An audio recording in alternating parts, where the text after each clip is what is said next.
ចាខ្ញុំជួបឧបសគ្គមួយចំនួនដែលខ្ញុំសុខចិត្តថាខ្ញុំឈប់និយាយខ្មែរជាមួយកូនខ្ញុំជួបច្រើនមែនតើ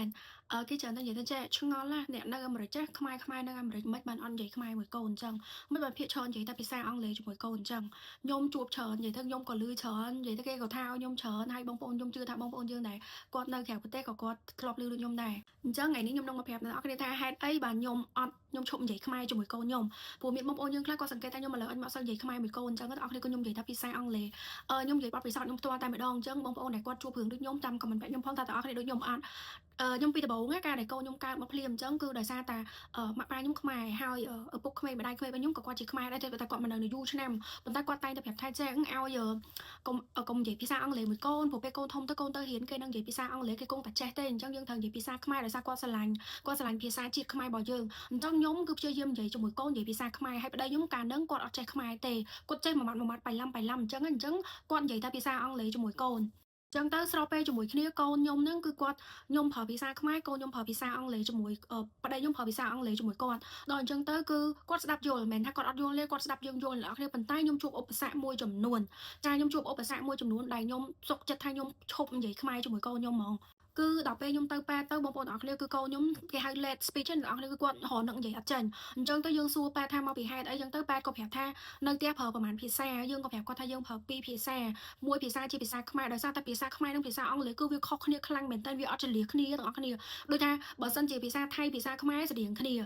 ឧទាហរណ៍ថាភាសាអ៊ីតាលីនិងភាសាមេស៊ីកូស្រដៀងគ្នាអញ្ចឹងរបៀបថាបើភាសាស្រដៀងគ្នាអត់ឲ្យយើងប៉ុន្តែភាសាខ្មែរនិងភាសាអង់គ្លេសគឺដាច់គ្នាតែម្ដងអញ្ចឹងទៅធ្វើឲ្យក្មេងគាត់ស្ដាប់បានប៉ុន្តែនៅពេលដែលគាត់និយាយមួយយើងគឺគាត់ត្រូវរនឹកព្រោះក្មេងនៅក្នុងរយៈពេលដែលគេកំពុងតែរៀនគឺរយៈពេល2ឆ្នាំ3ឆ្នាំ1ឆ្នាំកន្លះ2ឆ្នាំ3ឆ្នាំ4ឆ្នាំហ្នឹងគឺពេលដែលកំពុងតែរៀនអញ្ចឹងគាត់ព្យាយាមរៀននិយាយអញ្ចឹងដល់ពេលខ្ញុំនិយាយខ្មែរប្តីខ្ញុំនិយាយអង់គ្លេសដល់អញ្ចឹងទៅនៅពេលដែលកូនខ្ញុំគាត់ចង់ញ៉ាំបាយអញ្ចឹងគាត់រនឹកនិយាយគាត់រនឹកនិយាយដូចណាតាលីអញ្ចឹងដោយសារម៉ាក់យាយមកនៅជាមួយម៉ាក់យាយនិយាយខ្មែរអញ្ចឹងពេលខ្លះណាតាលីនិយាយថា I want rice with ពងទារបៀបអញ្ចឹងកូនណាតាលីគឺនិយាយ mix អញ្ចឹងហើយដល់ពេលគាត់ទៅប៉ែតគាត់ទៅអីអញ្ចឹងកូនណាតាលីគាត់នៅនិយាយបានប៉ុន្តែការធីម៉ូទីគាត់យឺតអ្នកនរគ្នាកូនខ្ញុំឡើង2ឆ្នាំជិតគាត់រនឹកគាត់យល់អីយើងនិយាយគឺគាត់យល់គាត់ថាគាត់រនឹកថាគាត់ដឹងថាត្រូវនិយាយអាហ្នឹងយើងគាត់ចង់ថា clear ហ្នឹងគាត់ចង់ញ៉ាំបាយអញ្ចឹងគាត់គួរតែនិយាយជាភាសាអង់គ្លេសឬក៏និយាយខ្មែរគាត់រនឹកវារៀងយឺតមិនមែននិយាយអត់បានទេគឺនិយាយបានរៀងយឺតដល់ពេលខ្ញុំទៅប៉ែតយើងជួបប៉ែតយើងពិគ្រោះមួយប៉ែតអីចឹងទៅប៉ែតថាប៉ែតគេ recommend ឲ្យយើងនិយាយតែមកភាសាជាមួយកូនសិនឲ្យកូនច្បាស់មកភាសាហ្នឹងសិនគាត់យល់គាត់អីសិនចាំយើងលាយគ្នាដល់ពេលអញ្ចឹងដូចណាតាលីអញ្ចឹងឥឡូវគាត់យល់អ្នកនរគ្នាគាត់យល់តែគាត់នឹងនិយាយលាយអញ្ចឹងណាប៉ុន្តែពេលដែលកើតមកភ្លាមមួយឆ្នាំពីរឆ្នាំគឺខ្ញុំនិយាយតែភាសាអង់មួយឆ្នាំនេះគឺខ្ញុំនិយាយតែភាសាអង់គ្លេសជាមួយគាត់ទាំងអស់ហ្មងអាហ្នឹងគឺជាហេតុផលមួយដែលខ្ញុំឈប់និយាយភាសាខ្មែរជាមួយកូនខ្ញុំអញ្ចឹងអ្នកនរគ្នាប៉ុន្តែឥឡូវហ្នឹងសួរថាឥឡូវហ្នឹងធីម៉ូទី7ឆ្នាំហើយណាតាលី4ឆ្នាំហើយខ្ញុំនិយាយលាយខ្ញុំនៅតែខ្ញុំនិយាយលាយវិញអ្នកនរគ្នាគឺខ្ញុំនិយាយលាយវិញនិយាយទៅគឺខ្ញុំគ្រាន់តែលក្ខណៈ foundation ដែលខ្ញុំប្រាប់បានគឺ foundation របស់កូនយើងហ្នឹងគឺយើងត្រូវតែឲ្យគាត់ចេះឲ្យច្បាស់មកមុខសិនកុំឲ្យគាត់សពិចសពិលទាំងអស់គ្នាយើងគង់ដូចខ្ញុំនិយាយអញ្ចឹងខ្ញុំជឿថាមិនមែនតែខ្ញុំទេបងប្អូនខ្មែរយើងគ្រប់គ្នាដែលគាត់និយាយដូចថាយើងខ្មែរយើងធំធាត់នៅខ្មែរយើងមកនៅក្រៅប្រទេសយើងពិតជាចង់ឲ្យកូនចេះនិយាយភាសាខ្មែរទៅដល់ខ្មែរនិយាយស្ដាប់គ្នាបានយើងពិតជាចង់មែនតើក៏ប៉ុន្ត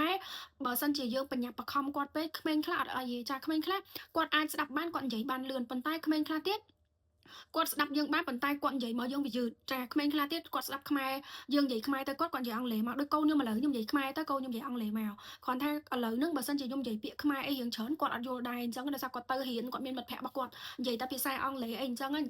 អ្នកខ្លះគាត់គិតថាឆ្ងល់ទៅនៅស្រុកគេអត់ព្រមព្រៀនខ្មែរកូនអត់ព្រមនិយាយខ្មែរអញ្ចឹងគឺពួកខ្ញុំជឿថាពួកខ្ញុំពិតជាចង់ទាំងអស់គ្នាប៉ុន្តែកលៈទេសៈព្រោះពេលខ្លះអញ្ចឹងគឺនៅពេលដែលកូននិយាយយឺតទាំងអស់គ្នានៅពេលដែលកូនទៅប៉ែតកូនចូលទៅសាលាទៅរៀនទៅអីចឹងគាត់យឺតភាសារបៀបថាគឺយើងពិបាកជាងគេគឺម្ដាយឪពុកនឹងឯងអញ្ចឹងបើសិនជាអ្នកទាំងអស់គ្នាដែលគាត់បានជួបបទពិសោធន៍ដូចខ្ញុំរបៀបថាគេថាមកនៅអាមេរិកមិនព្រមនិយាយខ្មែរមួយកូនប្រាប់គេចឹងទៅថាយើងចង់ឲ្យកូនយើងចេះគាត់និយាយឲ្យច្បាស់មួយសិនមកភាសាសិនរឿងខ្មែរហ្នឹងថែមតាមក្រោយខ្ញុំជឿថាគាត់គង់តែចេះអ្នកទាំងអស់គ្នាពីព្រោះដោយសារតែយើងបើគាត់មានឪពុកម្ដាយខ្មែរគឺគាត់ត្រូវតែចេះចឹងហ្មងគាត់ថានិយាយបានតិចនឹងច្រើនតែប៉ុណ្្នឹងឯងតែបើរឿងថាស្ដាប់គ្នាយល់គឺដឹងតែយល់ហ្មងព្រោះនៅផ្ទះមួយគ្នារាល់ថ្ងៃគឺដឹងតែយល់គ្នាហើយចឹងវីដេអូនេះគ្រាន់តែចង់តែចែករំលែកបទពិសោធន៍ចឹងណាចំពោះបងប្អូនខ្លះដែលគាត់ព្យាយាមថាចង់ឲ្យកូនដូចថាពីទូចមកហ្មងចង់ឲ្យទាំងភាសាអង់គ្លេសទាំងភាសាខ្មែរអីឲ្យតែមួយស្របពេលតែមួយទៅពេលតែមួយហ្មងខ្ញុំគិតថាបើនៅក្រៅអញ្ចឹងយើង អានេះសម្រាប់ចិត្តអ្នកទាំងអស់គ្នាទេតែសម្រាប់ខ្ញុំវិញបើសិនជាយកថាជា recommendation ពីខ្ញុំហ្មងខ្ញុំចង់ឲ្យបងប្អូនថាកូនយើងអាយុ1ឆ្នាំ2ឆ្នាំហ្នឹងយើងនិយាយតាមមកភាសាមួយគាត់ឲ្យគាត់ច្បាស់អាហ្នឹងបើថាខ្មែរឆ្អិនខ្មែរអង់គ្លេសឲ្យឆ្អិនអង់គ្លេសហ្មងកុំលាយឡំគ្នាព្រោះកាលណាលាយឡំគ្នាគឺពិបាកអ្នកទាំងអស់គ្នាអូខេចឹងវីដេអូនេះមានតែប៉ុណ្្នឹងទេជួបគ្នាវីដេអូក្រោយបាយ